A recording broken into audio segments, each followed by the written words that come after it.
She's with Updike, Kelly, and Spellacy in Hartford.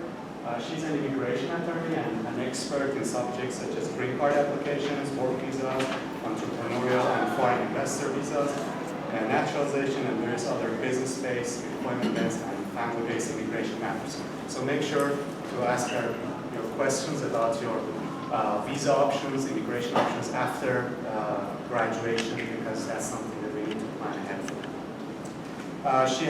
She's been particularly interested in entrepreneurship, has applied and won a prize this year to encourage local entrepreneurship in Connecticut for $75,000, and she has been involved with several organizations that she might actually give you the details herself. We met her in January, I think, in Health Center in a similar workshop. She has been very helpful, and I thought it would be great to have her here, but of course I forgot, and she reached out to us herself to be while we were on, and I appreciate that. This workshop is particularly important because recently you might know from the announcement by the International Center that there has been some changes that may or may not affect us in terms of the OPT, the post-graduation optional practical training. And if you have questions about that, Arthur Galinat and Ray Barter from the International Office, International Students and Scholar Services, ISSS, are here to answer your questions after the workshop, and of course you can ask questions from alternate. So with that, please welcome our speaker. Thank you. So I am Dana Bucin, and I am a former international student myself. I was very motivated to come and present to other international students because of having gone through the experiences you have. I've gone through everything from F1 to OPT to student to the whole immigration process until I became a U.S. citizen. So what I'm about to tell you is not only from a professional point of view, but it's also from a personal point of view, having gone through what you're about to go through. With that being said, I want to say to you that there's never been a time when it's been more challenging for international students to stay and work and even immigrate in the United States. This is one of the hardest times in recent history. It's just the way it is with outdated immigration policies here in the United States. It's becoming harder and harder. But at the same time, there's a few more options that you have today that students did not have 13 years back when I was an international student. So there's good news and bad news in what I'm about to tell you. However, because it's becoming harder to immigrate, to stay and work and immigrate to the United States, it's that much more important for all of you to understand your visa options after graduation and perhaps proactively plan for your own immigration while you're still in school. The earlier you take your immigration history, the earlier you take your immigration seriously, the better it is for you, because you can take steps way ahead of time to ensure a visa after the OPT period is over. So with that, I just want to explain how it works in the world of immigration and what the role of your International Students Office is and what my role is.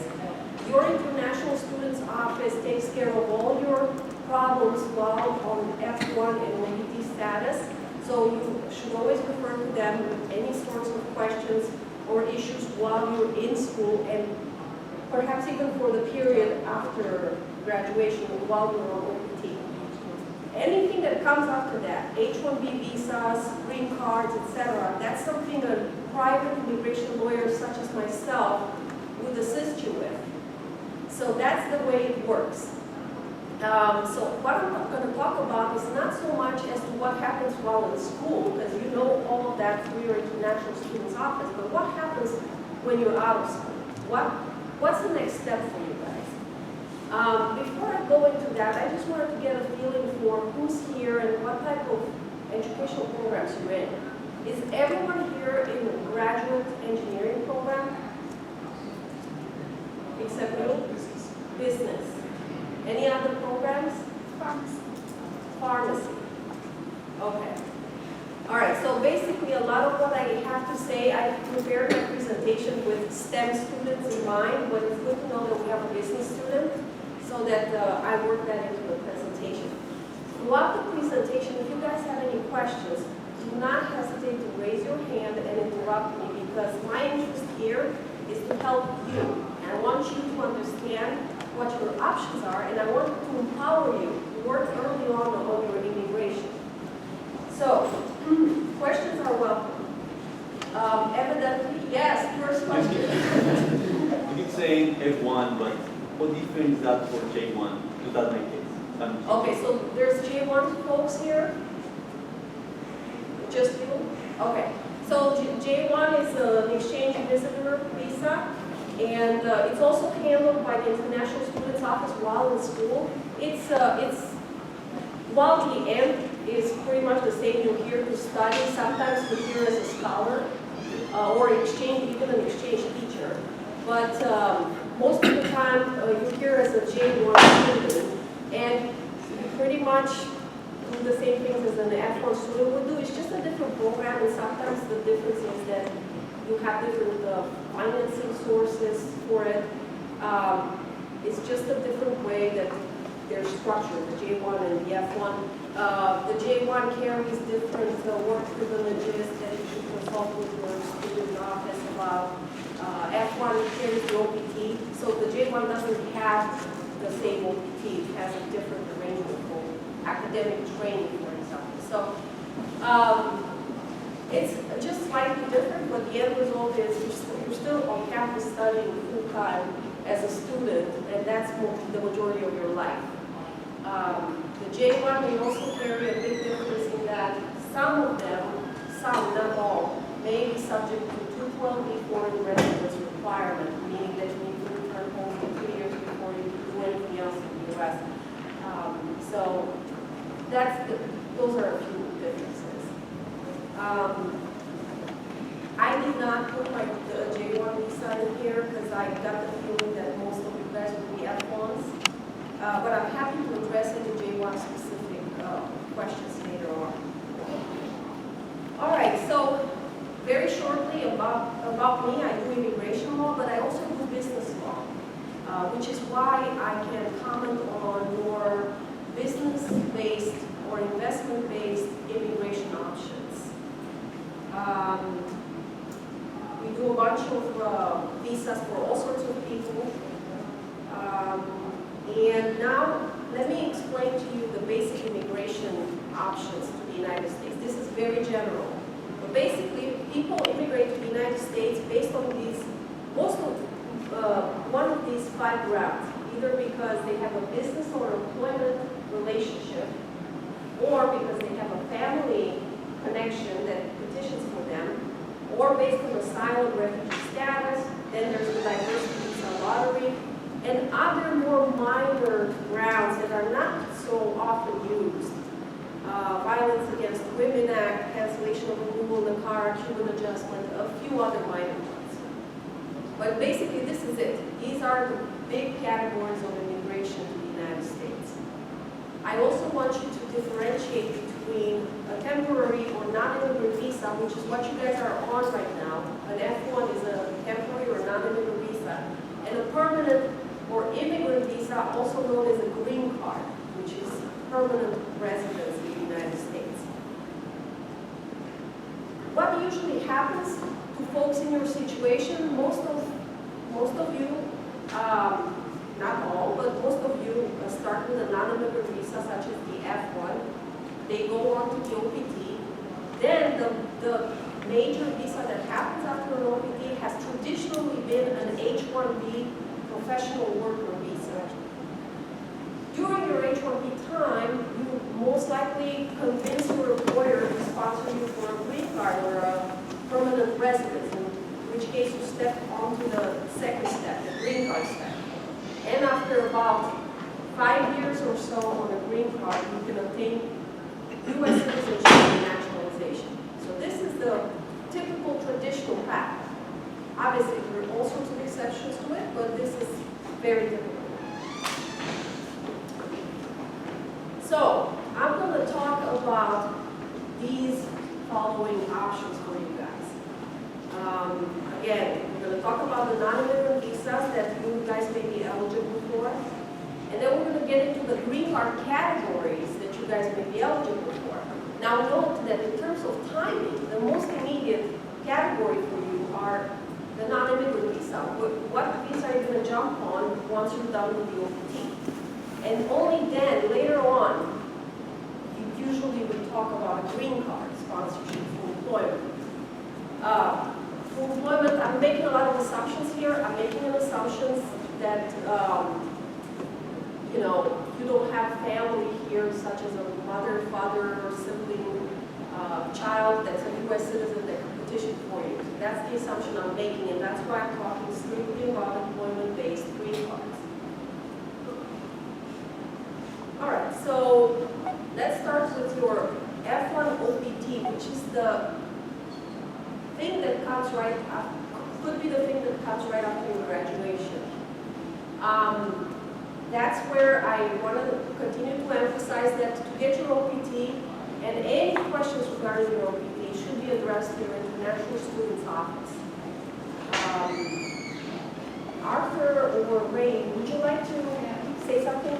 Yeah, sure. So I think I introduce myself because I know for a long time Arthur was your advisor if you are in the School of Engineering. But recently I took over in advising for the School of Engineering. So if I haven't met you yet, then I'm Ray, I'm your advisor. You can contact me anytime. I was Ray Barter, but now I'm Ray Alexander. So either email address should still work. And that's for both F1 students and J1 students. And yeah, so you can always make an appointment with us online at any time. And please, just for any OPT advising or academic training advising, if you're a J1 student, come to our office. Don't talk to friends either, because every single person's situation individually is different. So what worked for someone you know may not work in your individual case. It's really important to talk to us. Hi, everybody. Who's pharmacy? Who's pharmacy? Yeah, who's pharmacy? Okay, so yeah, so and come to the international office anytime. Yes, in immigration law. Inevitably, in immigration law, I always get situations where people come to me and tell me about how their cousin and their pig had that visa done much earlier, much better, and how could they not do the same thing the same way? And I'm here to tell you that immigration law is this vast area of law. It's very complicated. And I'm telling you this after 10 years of practicing it. And after having done securities law, corporate law, mergers and acquisitions, venture capital financing law, and I can compare with all the other areas of law and tell you that immigration law is by far the most complicated field. It is so case specific. What's true in your case may not be true in your case because of that little fact that differentiates your situation. That's why you always want to consult an expert or a professional before you entrust your whole life in the U.S. to the process. Mistakes are always made mostly by people who take matters into their own hands and they don't understand the laws very well and they apply for a benefit that they're not eligible and then they wake up with a disaster in their hand. And I've seen way too many instances of that. And so that's why I'm advising you, try to understand that we're dealing with a very complicated system here. And seek advice, because there are a lot of attorneys out there that are competent and could help you get that visa. Yeah, and backing that up, just knowing also that our office is not authorized to talk about any visas other than F or J. And so I know a lot of times you want to talk about future plans, but that's really where you need to seek the advice of an attorney. All right, so as to the OPT, you know you have the option of having that OPT optional practical training, which is a work permit that comes with your F1 visa, okay? It's the best thing that the immigration law gives you. honestly, because it's a quote-unquote free work permit. You get 1 year free privileges to work wherever you want, as long as you do it in your major area of study. You're not going to get better benefits going forward. This is such a good deal. So now, the only thing you have to be careful about is to apply for it in time to obviously to start working on your post-completion OPT within 90 days, because otherwise, use it or lose it. You've got to be careful about if you do a pre-completion OPT, meaning while you're still in school. Just be mindful of the fact that you cannot work full-time while school is in session, only 20 hours a week. You can work full-time when you're on vacations or when the school is not in session. Now, of course, to be eligible for an OPT, you must have been an F1 student in good standing for at least 1 full academic year. So, just when you're not eligible for an OPT just after your first semester, okay? We wait for 1 full academic year. Now, the news that you must have heard about as being a STEM student, there used to be a 17-month extension to your OPT. So you would get the 12-month OPT, and then you would be eligible to renew for another 17 months if your employer was enrolled in E-Verify, which is very simple for employers to do, and free. But now, the court in DC has invalidated the 17-month extension just this August. Okay? So what does that mean? That means that until the Department of Homeland Security, which is the agency that administers the immigration services, until they fix whatever was wrong with that 17-month extension, there's not going to be more 17-month extension for you guys. So the good news is that the Department of Homeland Security does have the opportunity to fix it. And they could do that, say starting this October, November, they could start doing that. I haven't yet heard any news that they will or will not be doing it, but stay tuned. Your International Students Office will let you know if there's any movement in that direction. However, if they don't fix it, or if they try to fix it but they can't fix it, then as of February 2016, there's going to be no more STEM 17-month extension. So I would say if you want to prepare for the worst case scenario, there's going to be a few tips that I have to pass on to you. Obviously, if the worst case scenario happens and you're not going to benefit from a 17-month extension, you're in the same boat as the business people who never had a 17-month extension.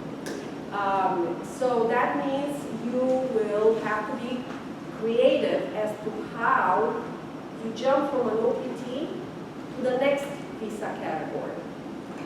So now, let me also tell you that while you're on an OPT, whether pre-completion or post-completion, you always have the option of starting your own business while on OPT, as long as the majority of the work you do on your own business is within your major area of study, so engineering. I want you to remember that because that's entrepreneurship, or opening up your own business is one of the key creative ways to getting around very restrictive immigration laws. Entrepreneurs are very welcome in this country.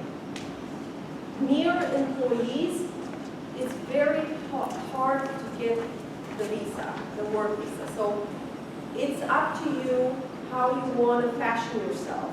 If, obviously most people want to be employees. They want to be employed and paid by a company. And there's nothing wrong with that. I'm just here to tell you that the chances of getting a work visa to be a mere employee, they're getting lower and lower these days. And I'll explain to you why. H-1B visa, that this is the typical most used work visa that people jump on right after OPT is expires.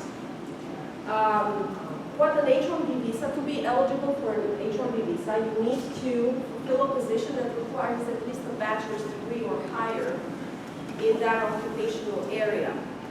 Every April 1st, the season opens to apply for an H-1B visa. Who applies for an H-1B visa? Not you, your employer. So to even get an H-1B visa, you've got to find a willing employer who's going to petition for your H-1B visa and pay for it. There's a cost to the H-1B visa. And that cost needs to be borne by the employer, not the employee. Legally, the employee is not allowed to pay for their own H-1B visa petition costs. So, your employer, say they agree to sponsor you for an H-1B visa, then every April 1st, the season opens for the limited amount of H-1B visas per year. So the employer applies April 1st so as to start employing you on an H-1B on the following October 1st. The gap between whenever your OPT expires and October 1st, when your H-1B kicks in, will be covered automatically through OPT, through cap-gap legislation.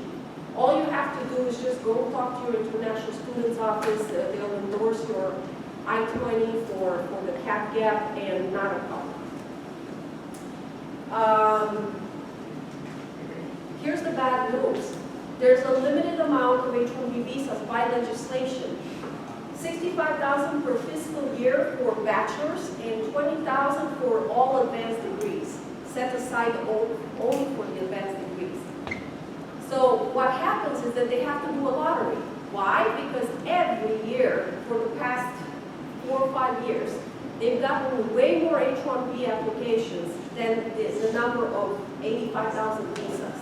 For example, this April 1st, they got 233,000 H-1B petitions for only 85,000 available seats.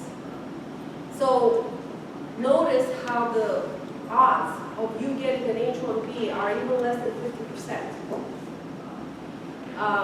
And that is the tragedy, the big tragedy that not many people talk to you about, but you should know about this because you don't want to be out there in the real world and be awakened to a very harsh reality when it's too late. This is what's coming up. And unless the U.S. Congress gets their act together and passes immigration reform, you're going to have to face the same lottery each and every year. Now, traditionally, STEM students had 2 bites at the apple because of the 17-month STEM extension. What did that mean? It meant that they had 2 years to apply for the H-1B visa. That's an increase in their odds. But now that the 17-month extension is gone, at least for now, you only have 1 bite at the apple. So your chances of making it to the lottery are less than 50% if current trends hold the same, and if the same amount or more people apply for the H-1B. Now let me tell you this. The amount of people applying for the H-1B has gone up every year.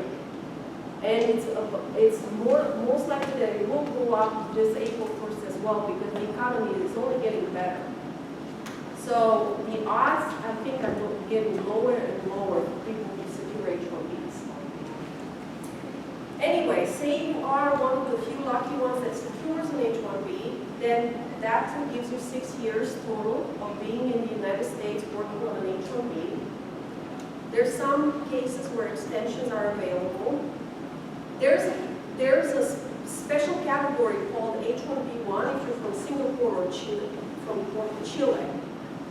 So if you're from there, good news for you. It's much easier to get the H-1B. Yes? Did the original H-1B 12 or 6 years? A total of 6 years. But as I said, from time to time, extensions are available, but those are exceptions. So for example, if you have a pending green card application and it's just pending there and you're from India and India is severely backlogged and waiting for the green card to happen, that's when they extend your H-1B. But not for folks from, say, Canada who don't have any backlogs, and they arrive at the end of their 6 years of H-1B, and they have no pending green card application, and they have no further extensions. There's a few things that you could do. There's this thing called, you can go back home for an entire year and come back on another round of H-1Bs, but you've got to spend an entire year abroad before you can do that. So you can reset the clock by spending 1 year abroad. When would you decide to change your company? Okay, so if a company sponsors you for an H-1B, but you decide to change your company, you can do that. The concept is called H-1B portability. You can port your H-1B visa from one company to another, provided your new employer sponsors you for an H-1B transfer. So it's all about sponsorship. It's not your visa, it's your employer's sponsorship. So if you find a willing employer to sponsor you, you could even transfer to another employer. Is there an excuse that you apply for the H-1B? Yes, an H-1B transfer is pretty easy. Because once you do an H-1B transfer, you're no longer subject to the 85,000 maximum quota per year. And all you have to do is get an employer who's willing to pay the costs of sponsoring your H-1B transfer. That's it. So now that you know the difficulties with the H-1B visa, which is the typical visa that follows your OPT, now you understand why I'm going to go through I'm going to go to a certain length to explain to you creative ways around the H-1B.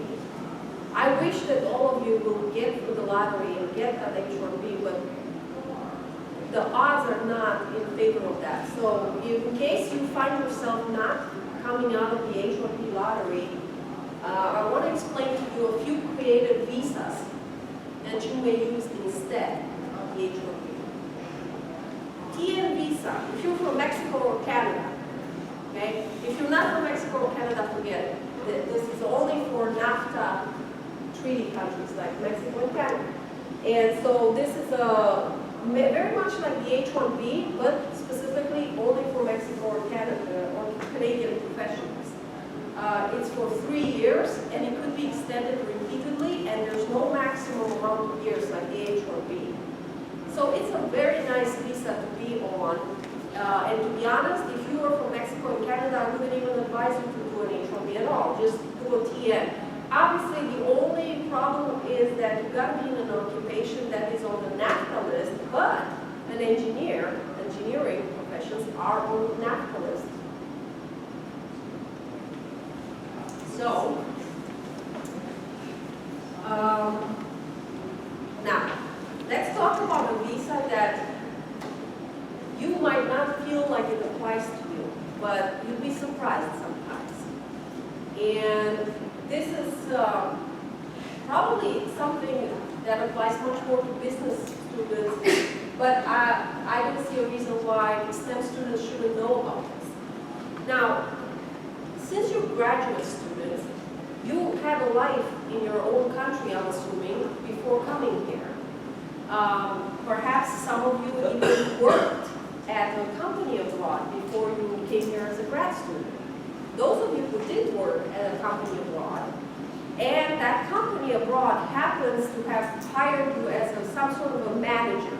It doesn't even have to be the CEO, but some mid-level manager.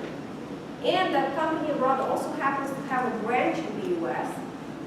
Well, this visa is for you, because you may be able to obtain an L1A multinational manager visa to work as a manager for their U.S. branch or U.S. operations.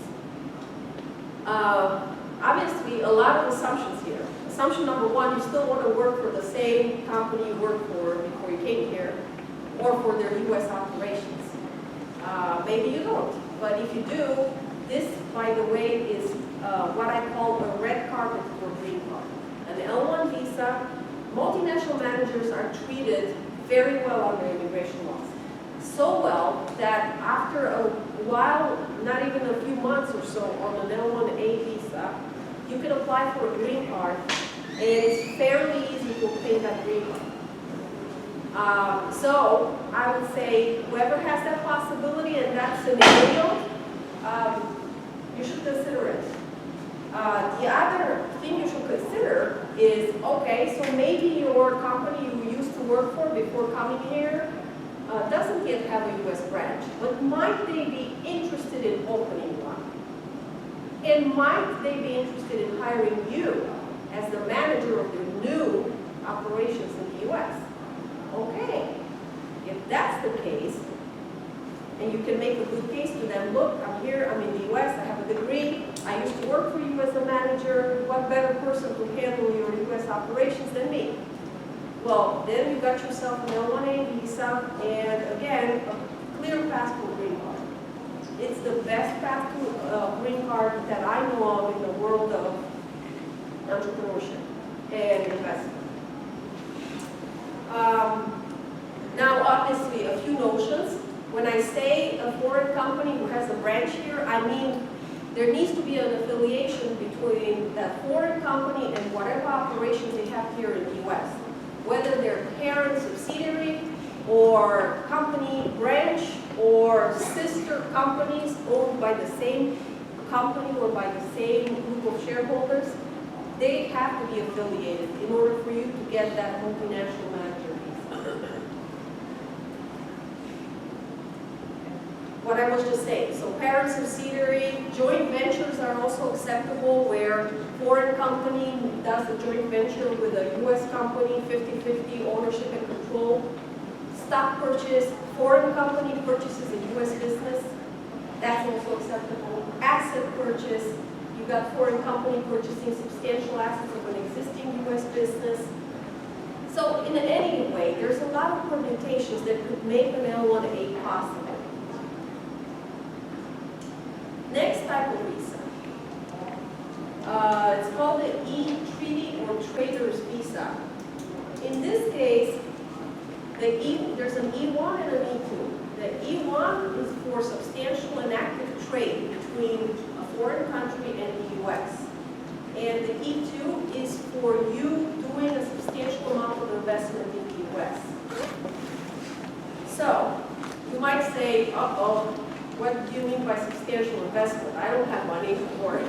I spent all my money on tuition or something like that. Well, what do you mean by substantial investment? Enough to match whatever your business needs in order to run. I obtained E2 visas for students for as low as a $40,000 investment. Granted, it was a web development business with low overhead, but still, you don't need hundreds of thousands of dollars to get an E2 visa. Another thing I wanted to point out, so yeah, you might need to do a substantial investment yourself into your own business to get this E2 visa. But you can be very creative as to how you get that money for your investment if you don't have it already. One way of getting that money is, all right, your own savings or whatever you earn that's abroad, or father or mother or brother or sister's money, or you could take a loan that's secured by your personal assets. That's also acceptable for investment. Or, my favorite, do a top-notch business plan, win a business plan competition, and with the money that you earn individually, you invest in your own business. And I think that should be a great way of opening an E2 visa. So now it's a great visa to have, but only 80 countries around the world are eligible for it. You'd be surprised who's on the list and who's not. So I'm going to start by saying that unfortunately the BRIC countries, Brazil, Russia, India, and China, are not on the E2 list. E2 list is the list of countries that have a bilateral investment treaty with the United States, and the BRIC countries don't. However, countries like Iran have the E2 visa privileges, and you're Are you shocked? You're shocked. Well, we do have a bilateral investment treaty with Iran from the time of the Shah that's still being honored, and a lot of Iranian citizens are actually getting the E2 visa to invest in their own business in the U.S. I mean, dentist shops, small businesses everywhere, Iranian owned. You'd be surprised. So a lot of countries that you wouldn't think of have the E2, and a lot of countries you think should have it, like the BRIC countries, don't. So go figure. Most European countries are on the list, except for Hungary and Belarus. Most other European countries have it. So Canada has it. I would say a lot of Asian countries have it. A lot of even African countries have it. So Latin America is full of countries that have it. So there you go. That's an option for individual entrepreneurship. And as I said, it doesn't have to be a high number of investments. Excuse me. Yes. So I assume that investments by angel investors or venture capitalists doesn't count. It should be your own money. Right. Somehow, that money, whoever's giving you that money has to first be yours as an individual before you can turn around and put it in your own business. If the angel or venture capitalists are the ones that directly put it in your business in exchange for an equity stake, then it's their investment, not yours. So you see the difference? On the E2 visa, they want it to be your personal investment because they want you to have a skin in the game. They want you to be the investor. If you cannot be the investor, the E2 visa doesn't work. Now, they have been working for a while in Congress on a startup visa that says something like that. Hey, if you manage to raise a lot of venture capital financing, we should give you a startup visa to stay in this country and work on your business. Now, that's a wonderful idea. Unfortunately, our politicians haven't gotten their act together to pass that legislation. So we don't yet have that visa that would allow you to qualify with other people's money. We only have an E2 visa where you qualify with your own money.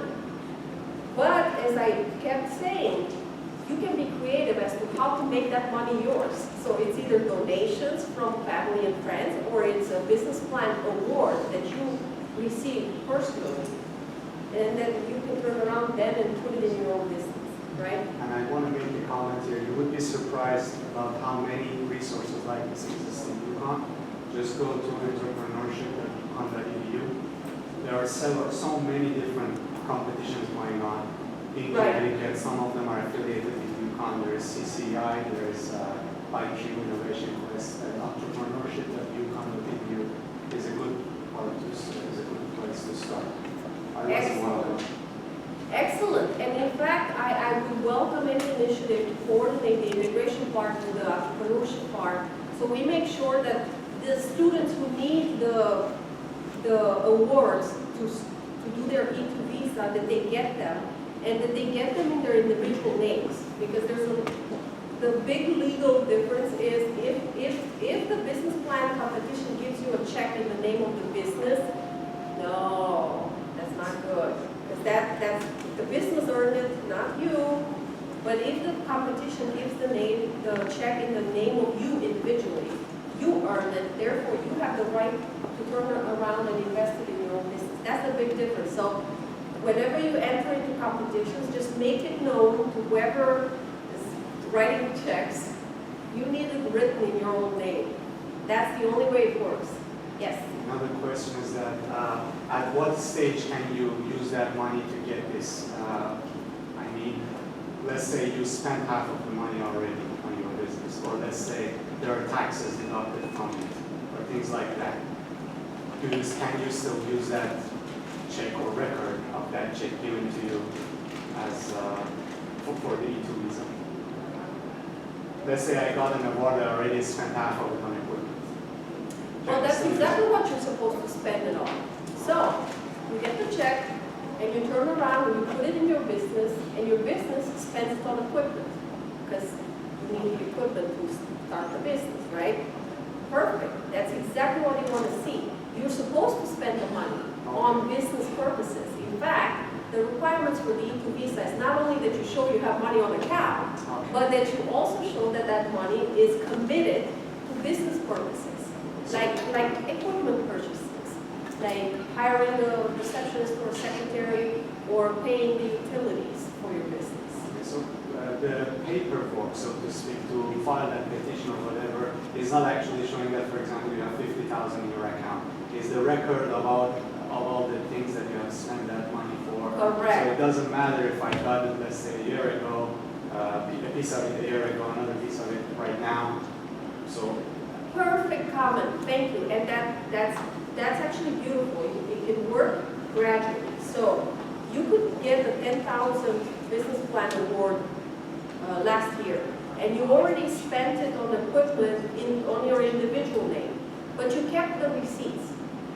This year, you won another 15,000 award, and maybe you started spending that too.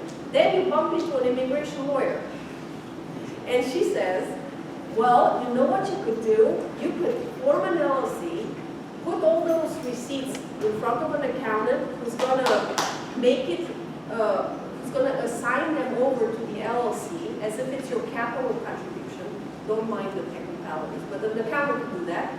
And now you get credit for all the expenses you've done with the business plan money. And now it's time to apply for the E2, because you can show you've done a lot of things and the business is almost running fully. All the business needs now is their manager on an E2 visa to run it. And that's when you apply for the E2. So sorry, I keep asking. Yes. So maybe I'm not really getting what else to say. But how many?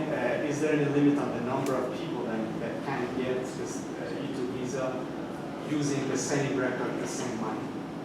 Let's say I have a partner. There is, just because, look, the requirement is that whoever invests has more than 50% ownership and control.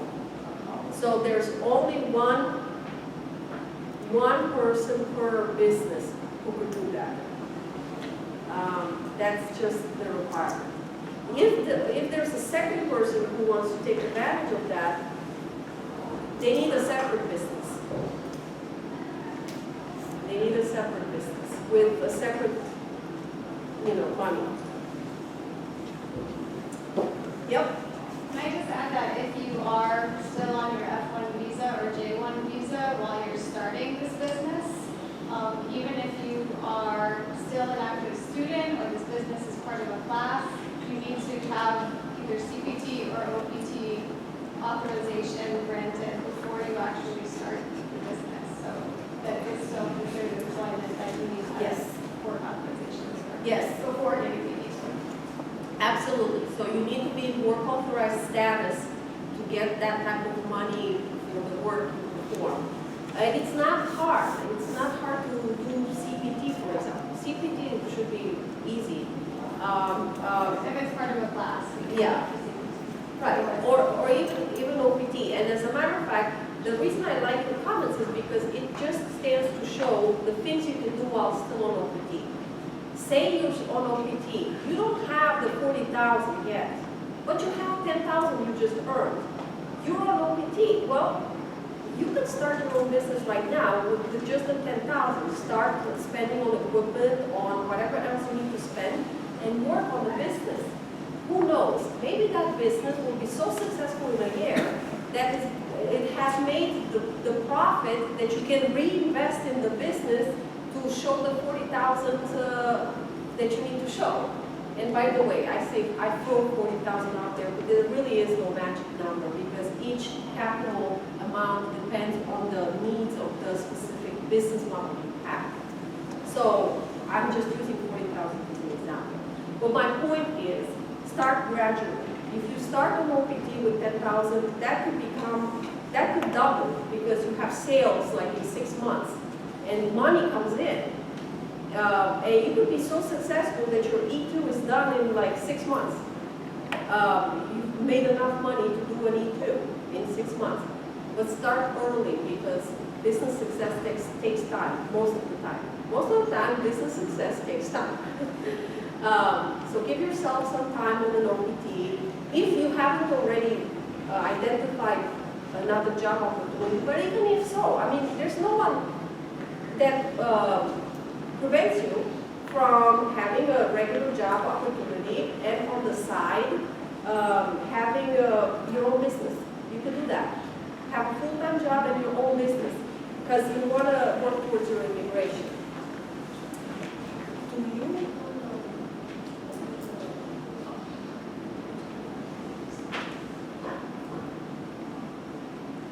All right, so I am gonna, in about 5 minutes, I would encourage people to just go for lunch, and then I'm still gonna continue presenting, but I wanna make sure you guys are well fed and satisfied. It's no fun hearing immigration news on an empty stomach. So now that's the E2, and as I said, you can take a number of gradual approaches. Nobody's telling you that you need to have the money and you need to have it now all of a sudden. You can gradually develop it and work on your business. Use your OPT wisely. Yes? So, yeah, on the definition of this report, is it like a successful business only or is just starting a business? I mean, should the numbers match? When you first get an E2 visa, you're not going to be able to show any success. You're going to get an E2 visa on the strength of your business plan, plus showing that you've already invested some funds and committed them to the business plan. So the first E2 visa you ever get is just based on your business plan. Hence the importance of developing a top-notch business plan. Because that's where you convince immigration that you know what you're doing, you have a vision of how this business should be running. You show in that business plan that you have the potential for job creation for Americans, not only yourself, but like with time, in the next 5 years, you have a job creation potential for other Americans. And as long as you make your case, E2 visas are granted, usually are granted. Now, there's help with this business plan. I help students with business plans for immigration. So I advise them as to how to write that business plan and how to gather all their information so that it makes a good case for immigration. So, let's see. E2 visa works as an individual investment, but it also works much like the L1 as well. It works for cross-border companies, company abroad that has a branch here, but only from the 80 countries that have a bilateral investment treaty. So again, much like the L1, you might say, hey, there's a company in France who's looking to expand in here. Might they be interested in hiring me as the manager of their operations? In the E2 visa case, there's no such requirement that you would have worked for 1 year abroad as a manager. There's no such requirement. You could not even know that business. You've never even worked with them before. But you're from the same country they are. And you somehow found out that they're interested in expanding to the U.S. market. Might you be their U.S. representative?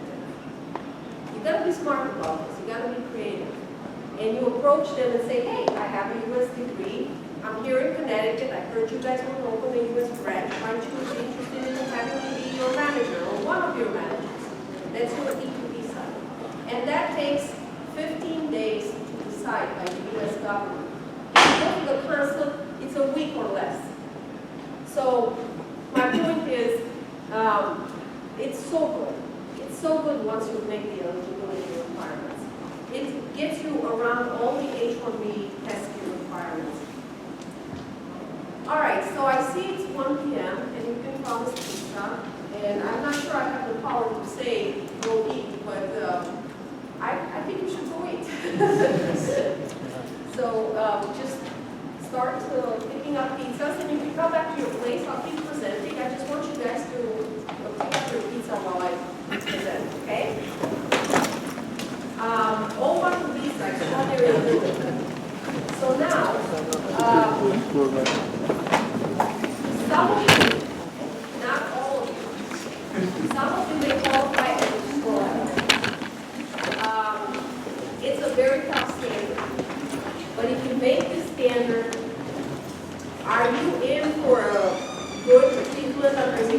laws or what. Obviously, in this country, we have a list of priorities, and one of our biggest priorities is to welcome people of extraordinary abilities in the arts, sciences, education, business, and athletics. How extraordinary do you have to be? Well, it's a very high standard.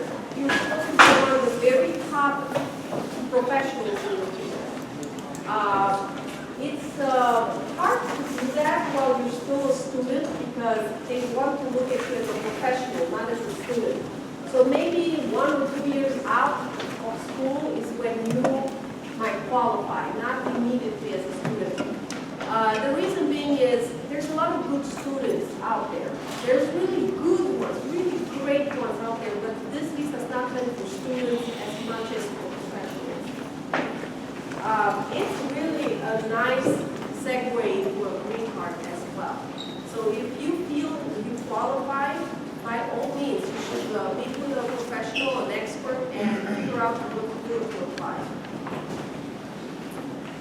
So now let's get into the green card. So far, I told you a few alternatives to the H-1B visa. I told you quite a few creative ones.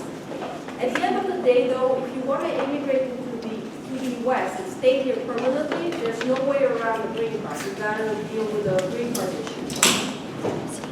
As I talk to you, here's the list of our priorities. This is our preference system for employment-based green cards. Number 1, we prefer persons with extraordinary ability, outstanding professors and researchers, and multinational executives and managers. Number 2, members of the professions holding advanced degrees, including those who qualify for the national interest waiver, or persons of exceptional ability, and on and on. Now, number 5 is employment creators, investors. It wasn't put as last because it's last in our preference category, but because it was the last piece of legislation we added. So that's the only category that doesn't fit the ranking. It probably should be on top as well, but this is how Congress labeled it. Okay, so of those 5, I want to touch upon number 2 because a lot of you are in that category or could be in that category. You'll be a professional holding an advanced degree. All right, so I want to specifically talk about folks holding an advanced degree who could qualify under the national interest waiver. Why do I want to talk about that? Because if you qualify in that category, you don't need an employer to sponsor you. You can self-petition. And one thing I like in immigration law is whenever people can self-petition for their visas, because that eliminates a lot of hassles. Begging a company to sponsor you is not anyone's favorite thing. But if you could do it yourself, now wouldn't that be better? And that's why I want to talk about this category. So what does it require? Be in the national interest of the United States. That's what it requires. You have to perform some work that's of national importance. You got to work in an area of substantial intrinsic merit. In that it's a worthy cause to be working towards. So for example, cancer research comes to mind as an area of intrinsic merit. Even certain infrastructure or bridge building, since we have civil engineers here, or a lot of things you guys do as engineers could be in the national interest of the United States. Obviously, what's not in the national interest of the United States is if you work in something that benefits solely a company, or solely a town, or even a region, but not the whole of the United States. So that's number 2. Impact of work has to be national scope. And so now, waiving labor certification. Why is that important? Let me tell you why. You get a green card as a person, even with an advanced degree. If you're not in the national interest of the United States, for you to a green card, you would have to have your employer prove that there's no other U.S. workers that are even minimally qualified, willing, and able to do your job. That's the top standard. Because you've got to prove that you're not displacing any U.S. workers. Not you, the employer has to do that. So that really that pushes the employer to have to put ads out there, recruit Americans first. And only if they cannot find anyone as minimally qualified for the position, only then can they go on and sponsor you for a green card. Now that's a tough process. And that's why if you're considered in the national interest of the United States, you skip all that. Because you don't have to prove all that. Because you're in the national interest of the United States. If you are extraordinary, if you're in the very top field of your work, you also skip all that. You don't have to show that there are no other Americans as good for your job. So, much like in the visa categories, you always want to be in that category that doesn't put you in competition with other U.S. workers. Because the category whereby you are in competition with the U.S. workers is getting harder and harder to be in. It's less and less visas available, less and less green cards. So you want to be special. You want to be in a special category. And as you saw, the special categories are entrepreneurs, investors, multinational managers, executives, people who do work in the national interest of the United States, extraordinary people, extraordinary ability, etc.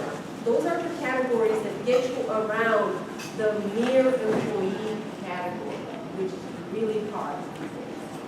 All right, now, so that you see how the Obama, for example, the Obama administration, seeing that Congress is not acting in reforming our immigration system, has come up with his own executive action.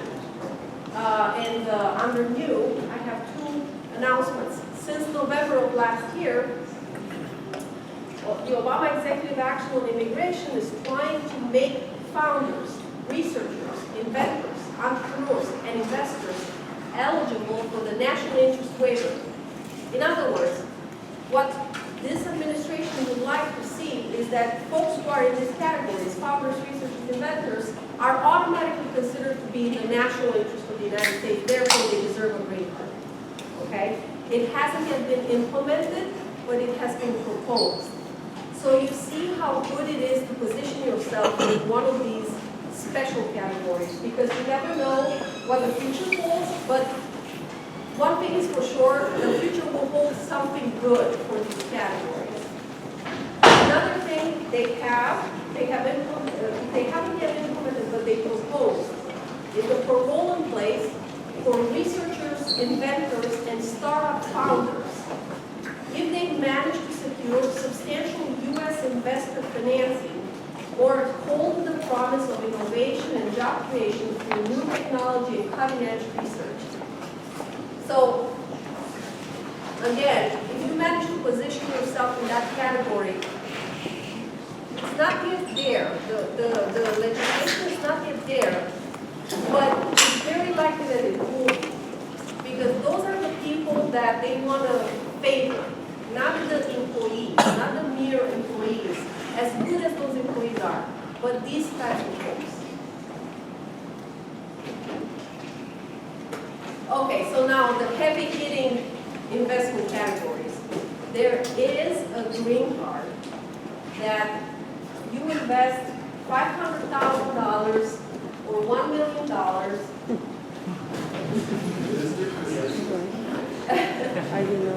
There is this category. There's a lot of investment in the U.S. going on right now in exchange for this green card, EB-5 green card. The capital is, of course, a lot. There's a lot of capital. And the requirements are that it's an equity investment, and whatever you invest in, that company needs to hire at least 10 U.S. workers. So it's a job creation type of green card category. I will go through this very fast because There's several sub-areas of EB5. If you invest in a troubled business, although I have no idea why anyone would do that, you could also get a green card. And if you invest through a regional center, the same amount, $1 million or $500,000 in the targeted employment area, you will also get a green card. There are only 10,000 EB5 green cards per year, and last year was the first year that they exhausted all of them. So there's a fair amount of investment even under this category. One quick word about family immigration, so that you know about it. Because so far we only talked about business and employment base, but here's how it works. If you're an immediate relative of a U.S. citizen, meaning a spouse, a minor child under 21, or a parent of a U.S. citizen, you get to be at the top. You're not even number one, you're above number one, okay? So that's how it works. Number one is unmarried sons and daughters of citizens, and so on and so forth. These are ranked in the order of importance, and the consequence of this ranking is that the categories that are up take less time, the categories that are down take decades, sometimes decades, for people to immigrate, okay? So for example, sibling of a U.S. citizen takes 10 to 12 years in today's times. And that pretty much is my presentation. We are affiliated with Veritas law firms worldwide in over 80 countries around the world. These folks assist us if we have any need for foreign legal expertise, for example, foreign country expertise, currency controls, proving sources of the funds for the investment, or obtaining challenging documentation. We have 4 offices in Connecticut, and one of them is in Stores at 8 minutes away from here. So should you guys ever require my assistance, you can call me up and we can meet in our Stores office. That will be my pleasure. Now, I have business cards here for whoever wants them, or else feel free to refer to Laura for copies of the presentation, which you are authorized to distribute to whoever wants a copy. And so thank you very much, and I hope everyone has managed to get some food. Good. And if you have any questions,